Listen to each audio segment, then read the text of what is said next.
Hello beautiful people. বাংলাদেশের সবচেয়ে সুন্দর রোডগুলোর কথা যদি বলা হয় তাহলে কক্সবাজার মেরিন ড্রাইভ থাকবে একদম প্রথম সারিতে। এক পাশে পাহাড়, অন্য পাশে বিশাল সমুদ্র, আর মাঝখান দিয়ে বয়ে চলা এই রাস্তা যেন প্রকৃতির বুকের উপর আঁকা এক শিল্পকর্ম।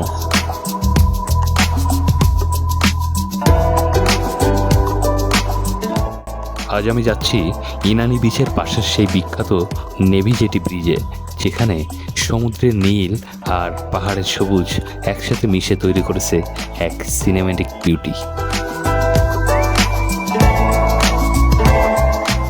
কলাতলি থেকে এখানে আসার জন্য আমি এই অটোটা ভাড়া করেছি এবং ওখান থেকে আসার জন্য আপনারা বিভিন্ন ধরনের যানবাহন পেয়ে যাবেন। তবে অবশ্যই ভাড়া নেওয়ার আগে দরদাম করে তারপরে ভাড়া নেবেন, তাহলে হয়তোবা আপনি একটু কমে পেয়ে যাবেন।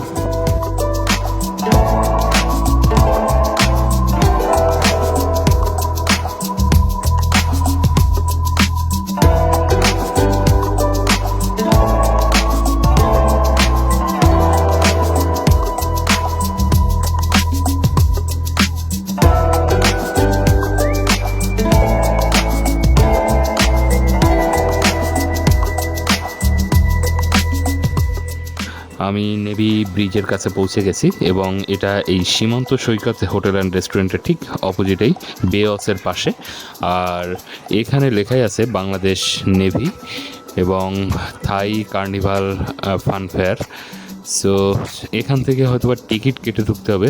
চলুন আমি বিস্তারিত দেখাই। এটা এবং টিকিট এখানে 200 টাকা করে টিকিট পার পার্সন। তো আমি একটু কথা বলে দেখি।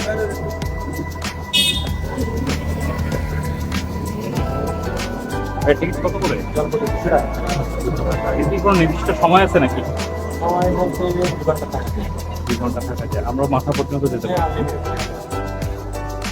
আচ্ছা, আমার ওই বাচ্চা আছে, বাচ্চার তো আর টিকিট লাগবে না। ঠিক আছে, তাহলে আমার দুজনের একটা টিকিট। আমরা এখান থেকে দুজনের টিকিট নিলাম 200 টাকা করে পার পার্সন। আর এবং এখানে 2 ঘন্টা পর্যন্ত থাকা যাবে। তো তারপরে দেখি, গিয়ে আমরা ভিতরে গিয়ে দেখি টিকিটটা কাটে। টিকিটটা কেটে নিলাম, আর এখান থেকে টিকিট দেখিয়ে তারপরে ভিতরে ঢুকতে হবে এবং ভিতরে ঢোকার পর ডান পাশে জুতা খুলে রেখে তারপরে আমাদের যেতে হবে। তো সেভাবেই সিকিউরিটি এখানে আমাদের জুতো খুলে রেখে যাওয়ার কথা বললো। আমরা এখানে জুতো খুলে রেখে তারপরে আমরা ব্রিজের উপরে উঠবো।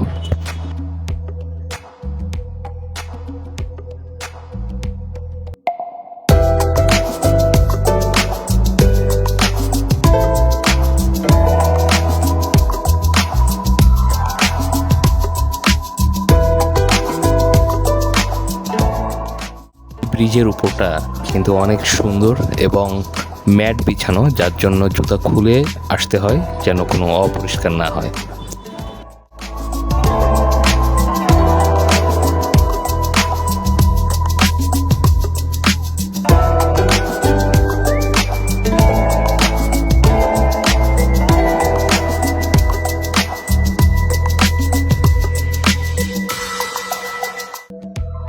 এছাড়া এই ব্রিজের উপরে বসার জন্য অনেক চেয়ার এবং দোলনা আছে। তাছাড়া উপরে যে লাইটগুলো দেখতে পাচ্ছেন সবগুলো কিন্তু সোলার সিস্টেম। এছাড়া এখানে সাউন্ড সিস্টেমও আছে। যখন রাস্তা অথবা সমুদ্রের কিনারা থেকে দেখা হয় তখন এটাকে অনেক ছোট মনে হয়, কিন্তু এর উপরে আসলে বোঝা যায় এটা আসলে অনেক প্রশস্ত এবং অনেক লম্বা। তো আমি অবশ্যই মাথা পর্যন্ত গিয়ে আপনাদের দেখাবো, পুরোটা দেখুন, ভিডিওটা না টেনে।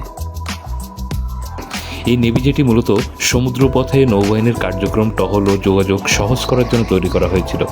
বঙ্গোপসাগরে এই অংশ কৌশলগতভাবে অনেক গুরুত্বপূর্ণ হওয়ায় বাংলাদেশ নৌবাহিনী এখানে তাদের উপস্থিতি শক্তিশালী করে। পরবর্তীতে মেরিন ড্রাইভ সড়ক জনপ্রিয় হয়ে ওঠার পর এই জেটিটিও পর্যটকদের নজর কাটতে শুরু করে।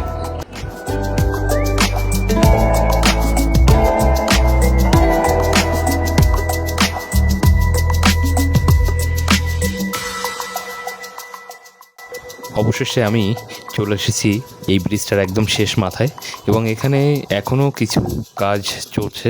এই যে আশেপাশে যে দোলনাগুলো দেখতে পাচ্ছেন, এই দোলনাগুলো এখানে বসানো হবে, এখানে অনেক ডেকোরেশন হবে।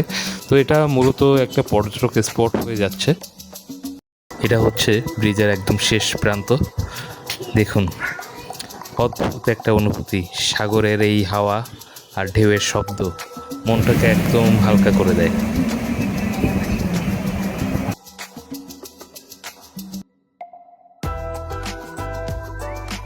দেখেন এখানে বেশ কিছু রেস্টুরেন্টও আছে। কক্সবাজার আসলে শুধু সমুদ্র সৈকত না, সময় নিয়ে একবার মেরিন ড্রাইভ হয়ে ইনানির এই নেভি জেটিতেও ঘুরে যাবেন। বিশ্বাস করুন, বাংলাদেশের সৌন্দর্যকে নতুনভাবে চিনতে শিখবেন। আজকের মতো এখানেই শেষ করছি। আমার এই ভিডিওটা আপনাদের কেমন লেগেছে অবশ্যই কমেন্টস করে জানাবেন। আর ভিডিওটা আপনার বন্ধুদের সাথে এখনই শেয়ার করে দেন, তারাও এই অদেখা সৌন্দর্য দেখুক। আর ভালো থাকবেন আর প্রকৃতির কাছাকাছি থাকবেন। ধন্যবাদ সবাইকে।